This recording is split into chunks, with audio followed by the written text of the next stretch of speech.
hey, if you had an emergency, where would it come from? Oh, well, the only place that I have a forced savings, keep in mind, that's the reason he has liquidity. His 401k and the reason 401ks are so successful, they are forced savings plans. They're money that goes into future accounts where future you gets access to them. But that's the only reason he had liquidity was it was a direct contribution before he could even touch the capital. And in that way, they're really powerful, right? They're really good because people are making that one decision. He probably walked in with the HR manager when he started and said, oh, I'll do this, and hasn't really thought about it a whole lot afterwards. I mean, that's how most people are operating. Forced savings plan happened in that one decision, and then that ends up being the only liquidity because we're not thinking about the other what ifs and trade-offs that might happen, right? The change.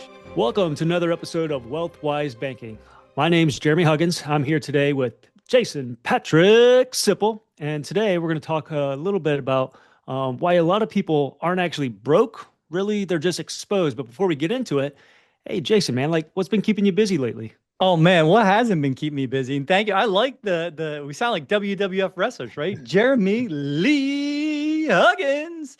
Let's go. Let's get it on. Let's get into this. No, we woke up with frost in the yard, frozen cold plunges, Connor going out every 5 minutes to play in the ice. And it was warmer today in Wyoming, Jeremy. We talked about this earlier than it was in Orlando, Florida. How weird is the world sometimes? We had snow and ice here in Southeast Georgia. So my little dog, she did not enjoy that at all. Her little paws were little ice cubes at the end of the day. I'm sure LB didn't like that at all. That's definitely too cold. And when we get into this in a moment, the one thing that the weather shows us is that there's always the one constant thing. And what we're going to talk about is what happens, right? What happens when you're not prepared when that one thing in life that's guaranteed happens. And what is that, Jeremy? You know. Oh, at this point, after a year of doing this with you, I'm going to say change. It is change, my friend. It is change. So, yes, sir. So, yeah. So blessed as always to be here. Thank you for everyone showing up. It already shows that you're in an uncommon group. There's not a lot of people who, instead of going out and just entertaining themselves, are going and educating themselves so they can continue growing and having the things they want. So, welcome.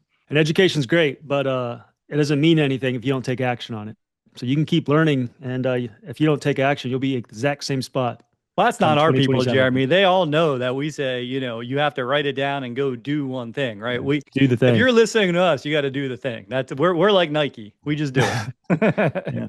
So it's funny that you did talk about the weather because it actually does transition a little bit into our show today, right?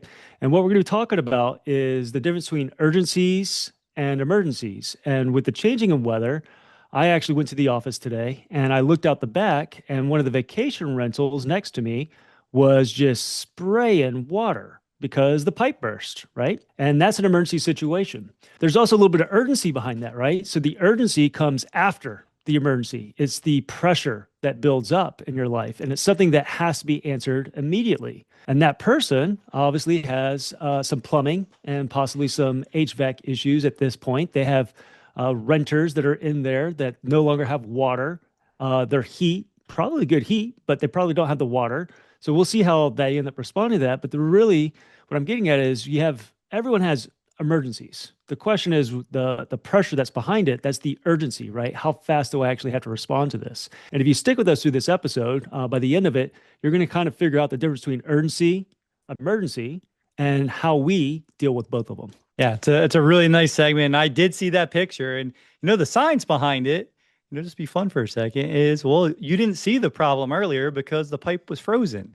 It expanded. Because that's what ice does, right? When water goes to a frozen state, and then when it became liquid again, guess what? It sprayed everywhere, and it was spraying everywhere, folks. So that was definitely an emergency, and it definitely has some urgency behind it. So what we're going to talk about today, is we're going to talk about that most emergency plans are assumptions. They're not systems. And we're already hitting this, but emergencies happen, and urgency is what forces bad choices.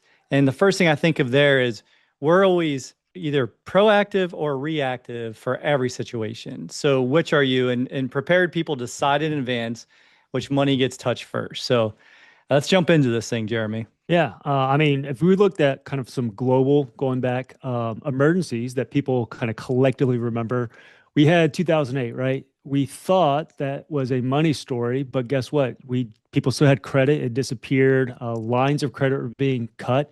A lot of the strong households, people who had liquidity, they still felt squeezed, right? They still felt that pressure. And then COVID was no different. We all thought that that was a health story, but guess what? Cash evaporated and payroll paused. There were processing delays. And again, lines of credit were just cut. Emergencies, those are the situations, but urgency is kind of the pressure. That's the timing behind it. What we want to do is ensure that you don't have regret. That regret is what happens when you're forced to make decisions under pressure, poor decisions under pressure, right? So think about like in your own personal life. If you have like a personal emergency, let's say that your child gets sick, or you have a tax bill that might be a little bit higher, or I don't know, the pipes just froze and the water burst, and now your HVAC unit's not working, right? So these are all emergencies, and clearly there's timing pressure behind it, which makes it urgent. Now the question is, how do you solve it, right? They all say that the timing fix everything, but sometimes you have to make a decision in the immediate, in the now, and sometimes capital is required behind those decisions. Yeah, and what you're talking about is something that is a consistent theme in what we share, right? It's I was thinking about this earlier, right after you and I talked. I was thinking, wow, because we talk about everything's a blessing or a lesson. And so when you asked me how I was doing at the beginning, I was thinking, man, there's a lot of lessons right now. There's a lot of lessons, and if you are surprised by the lesson, like that's when the opportunity for growth comes. It is when you are exposed, when the emergency happens, when things get hard. It's really the pattern of how will you react and how will you feel in terms of your security and your certainty that you can do something about that without putting yourself in a worse situation. Hmm. Yeah. I had a member I spoke to this past week, and he's about 56, 57 years old. And I actually asked him a question. I was like, when it comes to an emergency, like if your child, he has a 7 year old. So if your 7 year old got sick, or like if you did have an emergency situation, where would you tap into capital to solve that immediate problem? And guess what he ended up saying, Jason? Where does he store capital today in the event he has an emergency? Well, one, I'm happy that this individual is storing capital somewhere because most likely I was thinking he's probably gone to the mailbox and seeing all the things that were sent to him to either open a line of credit or use a credit card. But I'm guessing you're the way you're asking me, I'm going to go with qualified money, something in an IRA, 401k. How? That's actually 100% right. Yeah, he's paying himself first, but he's Hmm. paying himself his future self first, right? His money he can't touch till he's 59 and a half. And it immediately made me think of Warren Buffett. When did Warren Buffett become a billionaire? Like, when did he get a ton of his wealth? When did it just exponentially grow? Well, through the power of compounding, it was in his 60s. And I'm thinking about comparison and contrast. This guy, who, if he had an emergency, would have to tap into his growth engine that is his future retirement at a time when he should be capitalizing on compounding, right? He shouldn't be having to worry about tapping into his retirement fund to cover a modern day emergency, not to mention any tax implications that may come from that sort of emergency, right? So these are things that we want to consider. You don't want to affect or mitigate or stop the growth of your growth engines. What we want to do is create a stable foundation, a financial foundation. So when urgency hits, you're not faced with making a regretful decision. No, and the Warren Buffett, I mean, the uninterrupted compound interest, right? It's Einstein that said that is the eighth wonder of the world. And people forget that it took Warren Buffett that long to become that wealthy. And now, like we've used this example a couple of times, Jeremy. Now, what is Warren doing today? Like, what's his current financial pattern or situation? I mean, He is sitting what? I hate it when you ask me open-ended questions like that because there's a thousand different answers. So just tell me what your answer is. Well, that doesn't that make it fun though? I mean, that makes it so you might say something and bring something new to our conversation. But I was thinking he's sitting at $384 billion of cash reserve right now, right? Liquidity. So when the emergency comes, the urgency, and then if he has urgency, guess what? he's going to be all right. He's pretty liquid to handle whatever that is. That was my Well, point. you actually bring up a good point, though, when it comes to urgency. It's not always negative, it could be positive. Like, Yes. think about capitalizing on an opportunity. And if you're storing that much capital, it might be an urgent situation to capitalize on an opportunity. If you needed capital today to go attack a deal that may not necessarily be there tomorrow, you're feeling urgency. That's panic. And you may end up, taking on worse terms or may not be able to, fulfill the deal at all. So urgency isn't always put into this negative light. You might actually be missing growth opportunities because you were not well capitalized. Yeah, that is where I wanted to bring that because we're talking about again the guarantee in life's change. That's going to be the emergency. That's going to be a thing that pops up out of nowhere, and you'll be like, "Oh, holy cow!" And then the urgency could either be good, like it's the golden rule where he or she who has the money makes the rules, and you're Warren Buffett and you're ready for this thing, or what we're going to talk about in a second is some of the real pressure situations and kind of what that looked like in Jeremy and I's life, right? Yeah. So, Speaking of which, you and I were kind of talking recently, and I was asking you. So I have an investment where I invested into this syndication back in 2023, and it was an interest rate plus profit sharing. But I haven't received profit sharing for over 12 months. And I asked them, hey, what's going on with this deal? And they said, well, we're going to be slowly unwinding the fund and we're going to be returning principal to you. And I'm like, okay. Well, what about the interest? Basically, I just gave you a very low interest rate loan. I got next to no profit sharing. I got it in the beginning, didn't get it for over 12 months. Doesn't look like I'm going to get it all this year. And now I'm getting my principal back. And it's sometimes deals go bad. That's what happened to me. And fortunately, like it isn't a qualified account where I did this lending. So I'm not necessarily feeling the urgency squeeze, mhm. right? Because I still have over 20 years before I can access it. But at the same time, there's an opportunity cost that I just don't like, right? I don't like really my money losing because I am losing now when it comes to inflation. Yeah, 100%. And I was sharing with you earlier, I think what you're asking me to share is we built back up the opportunity fund, which we talk about, right? And that's inside of our specially engineered whole life policy. And we had an opportunity to go into a joint venture. Took the money, put it to work. It was performing. We're really happy about it. Happy about it enough to actually take money from my wife's family and put their money into it, which I personally guaranteed. And this is kind of the urgency of it because that money is being used to help take care of my wife's father, who, unfortunately, but fortunately, we have the resources where had to put him in a home because he's got Parkinson's and Alzheimer's. And so Mm, he needs full care all the time.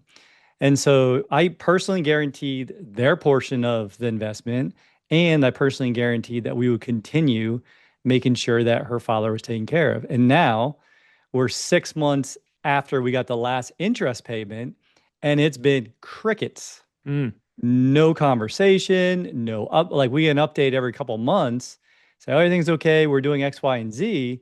Someone will reach out, kind of tell you what the plan is, the adjustments, because it's a joint venture, right? Like you're investing that jointly you're going to make money together, but you're really giving a lot of operational control to someone else. And now what we're seeing is, well, I don't know what direction this is going in. I don't know what's happening. And that's starting to create some urgency because there's still the commitment to taking care. And now that money's got to come from somewhere else, right? So we over capitalized or over leveraged ourselves in this scenario at the moment. So yeah. And I think it's important for our audience to hear like we don't always get it right. We're human too. Both of us have made mistakes when it comes to capital. That's kind of the risk reward when it comes to being an investor. You don't get home runs every single time. What you need to do though is prepare and have that peace of mind and have a place that you can fall back on in the event that there's an unexpected, I don't know, situation or poor performance returns, things that are outside of your control. So how do we get control back? I want you to think, I'm going to ask our audience, like if your child got sick, mhm. right? If your child was sick or your child was injured and you had work and hours and everything else that you had to deal with at the same time, how would you respond? What if you had plumbing in the middle of winter that where your pipes burst? How would you respond to that? What about the AC going down in the middle of summer? These are things that where the emergency is placed with urgency. And if you don't respond correctly, it could lead to regret. And that's what we want to do is we want to help create a cushion, a peace of mind, a place where you can actually make decisions and grow from a place of strength. We want you to still be able to continue on your growth assets, but not be worried about your stable foundation. That's secure, right? That's what we want to do is create a firm financial foundation. That's always it. We want control. We want guarantees. We want to have that firm foundation. I had another quick story that it happened. There's actually a reason why I started one of these, one of these systems that we're talking about is when we changed our structure. And I've talked about this before, but we changed our structure of our company from an LLC to an S Corp, right? We had a lot of growth. We're doing very well, serving a lot of people. And we're like, okay, well, hey, this is going to be a big old tax saving and it makes sense. We're at the point where an S Corp makes more sense for our business and to become employees of it. And so, but we waited, government's not fast. We waited almost a year. We got the approval. And then the next week, we got hit with a $40,000 unexpected tax bill. And what I did is because we had been planning for taxes, it wasn't like we were just, so we had been putting the money aside.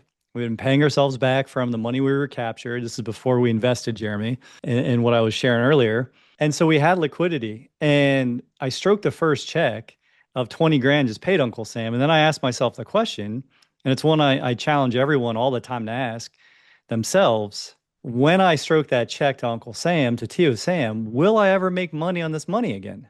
And my answer was no. And so my next question was, how could I?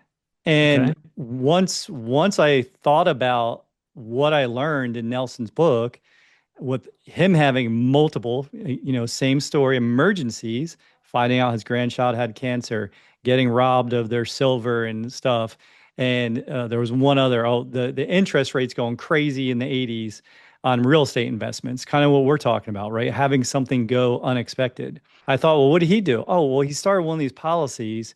And so that's what I did. I started another policy, another warehouse of wealth for our family to further protect, but also to take the money that was there for the second half of what was owed to the IRS, put it into the policy, get enough in there to be able to take out that tax-free loan and paid it off. Yeah, basically, it's not the emergency that's the problem, right? That the emergency isn't the problem; it's how you respond to it, right? Being forced to use money that was never meant to be used for the emergency because you felt the pressure. It was an urgent response. It was a necessary response, right? But you were using capital that wasn't designed to handle emergencies. Yes. And that goes right to, what we were talking, you open the letter from the IRS and that was my story. Like, like that, like, oh my God, like I just thought I saved 36 grand, but I got a $40,000 bill.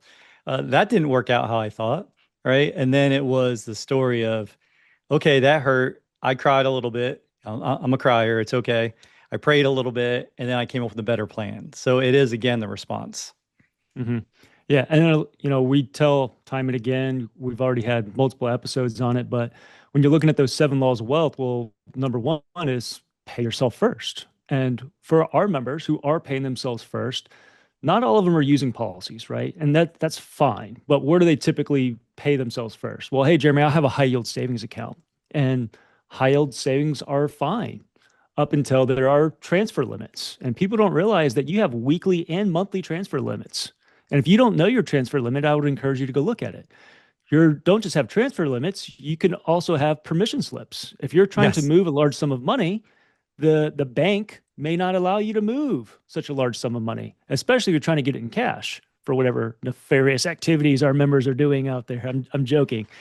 But what I'm No, getting at Jeremy, is but yeah, I have a story like where one of my good friends walked in and, I just sold a multi-million-dollar house, had a cashier's check for $250,000. And he went to his bank that he'd been with forever. And they're like, well, sorry, come back next week. Come back in 5 days. Can't, he's like, what do you mean? I have a cashier's check. Oh, we don't have it. We can't help you right now. yeah, people don't realize that when the money goes in the bank, it's not your money, it's a deposit. It's bank's money. Yes. And you're now a depositor into that banking system. Well, what about our members who have lines of credit? Like I have lines of credit, business lines of credit. But when markets shift, those lines of credit can just evaporate overnight. We saw that during COVID. We saw lines of credit get dwindled. We have um, additional reviews, maybe additional paperwork in order to access the capital that you already went through the underwriting process for and paid at the time of closing to have access to a line of credit so you could do what? Pay additional interest in the event that you go through it. I've experienced that myself personally. So just because you have savings and just because you have lines of credit doesn't necessarily mean that you have the ability to access capital during times of emergency. I think that's what I really want to, emphasize and stress there. Yeah, and if you have, right, if you do have like go money in your safe or you have cash, again, depending on where it's sitting or if it's in qualified, where it's sitting and how fast you can access it matters, number one. Mm-hmm. And number two, when you access it, and like Jeremy pointed out earlier, Warren Buffett made the majority of his money later because of the uninterrupted compounding. And the member you asked about the question of earlier, he would have had to take money out of the qualified plan and interrupt the compounding Yep. and Yeah. stop that. So that's the point being is when you do that action, what is the opposite reaction coming from it? Like, is it going to be good for you, meaning that you're going to interrupt the compound interest? Do you have access to it? Is it going to be as fast as you need it to be? Will it continue to grow for you, protect you? Like what's the trade-off? Because there's always a trade-off. Yeah, the cost of capital, really. It could be an appraisal, it could be a decision, it could be taxes if you had to sell an asset, right? Now you're also responding to the market because you don't get to set the actual, you're going to set a sales price, but someone's going to set a purchase price at the end of the day, and then you have to agree on it. But what's really important there is you're going to Jason's point, you're going to have trade-offs in all of it. And if something needed to be paid this week, ask yourself, what would slow you down? Is it an approval process? Is it selling an asset? Is it interrupting compounding? Like, is it a tax event? What would it actually cost you to access that capital this week? That's a great question. So as long as you're not right or driving, just write that down for yourself and reflect on it after the episode. Like if something need to be paid this week, what would slow you down? Or maybe are you prepared? Mm-hmm. Yeah.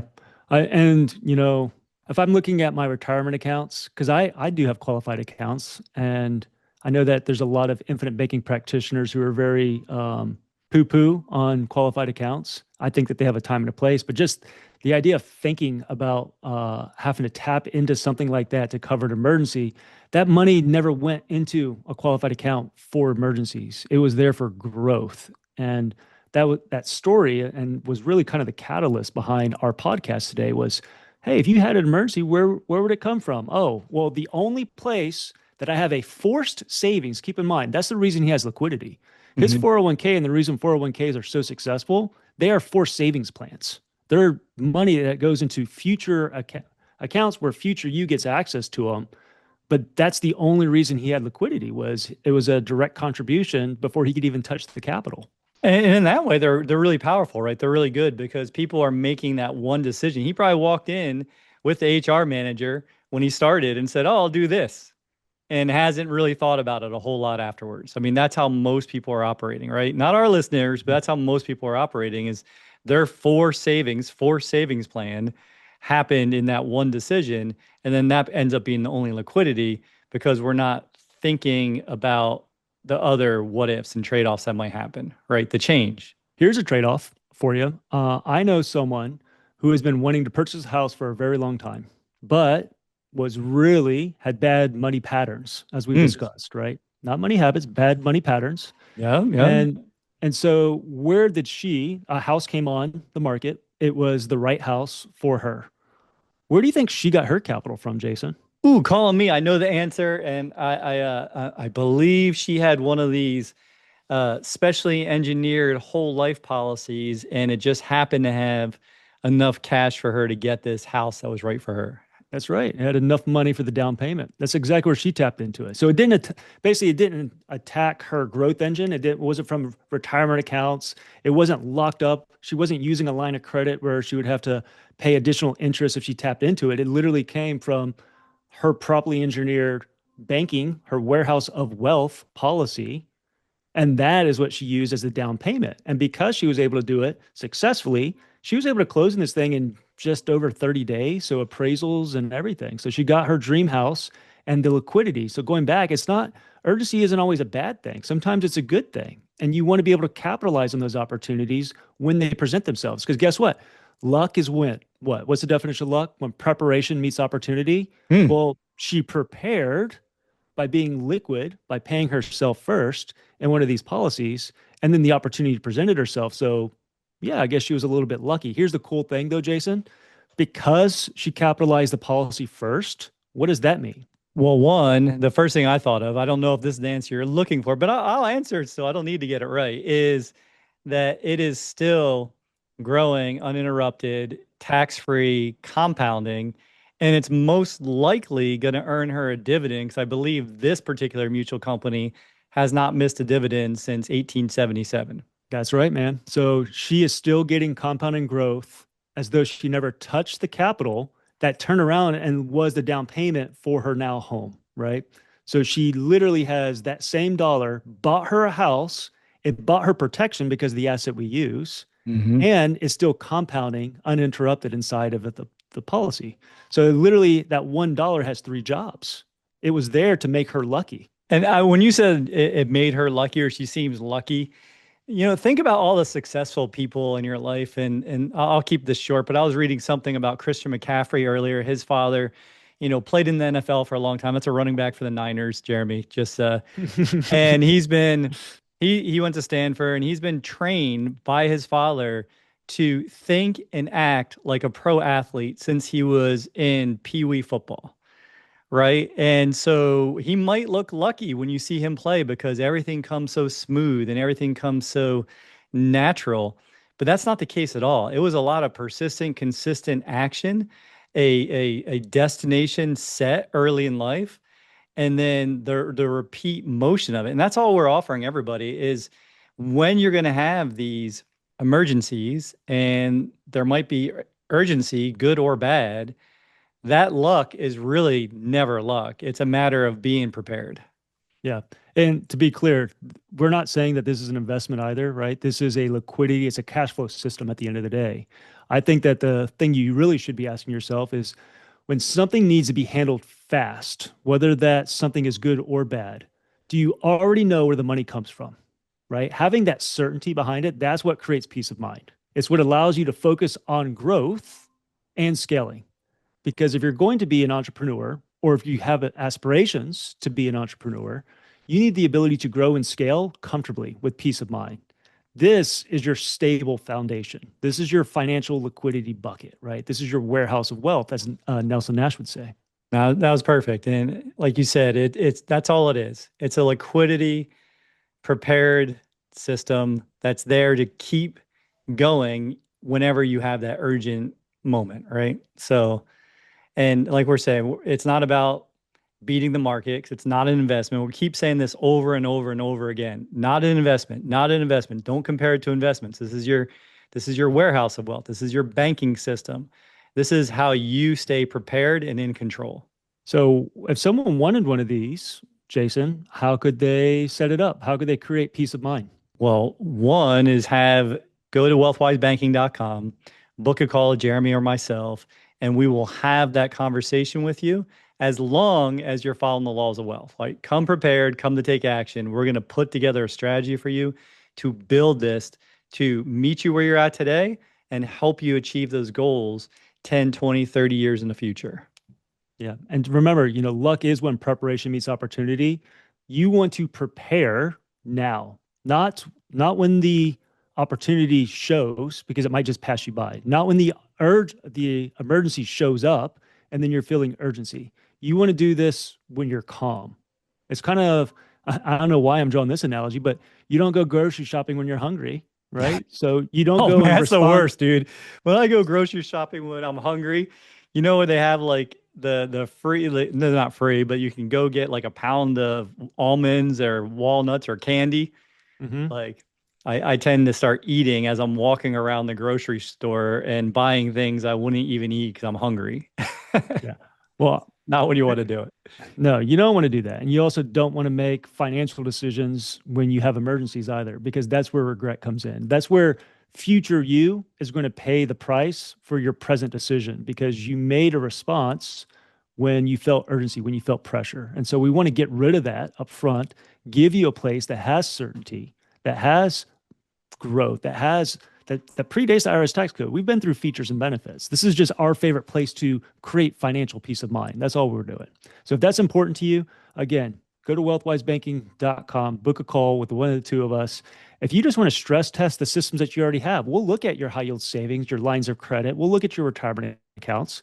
We'll look to see where you're prepared. And we'll just quickly tell you, hey, yes or no. If you already have Yeah. policies, we'll look at those too. Like we can make this decision really quick in the first 5 minutes. It's not like it's going to cost you a lot. It's going to cost you 5 minutes. No, and that's a great point. We're going to go through everything. We need to know what's coming in, what's going out, where are you storing it, how many buckets do you have, right? That's what Jeremy's saying. We're going to take a look under the hood. And so come prepared to have that conversation. Like, yes, I'm putting X amount, I'm getting matched by this much. I'm doing, I'm putting this much into savings, I'm putting this much in my HSA, I'm putting this much for my kids' future. We're going to look at the whole picture because what we're teaching you, this alternative asset of specially engineered whole life, is we just believe the foundation for everything else. Again, the problem, it's not the emergency, it's how fast you're forced to respond to it at the end of the day. So with that, I want to remind all of our listeners, you're already in banking. You're just not the banker yet. We'll see you guys next week. Take care. Take care. Thanks for joining us on WealthWise Banking.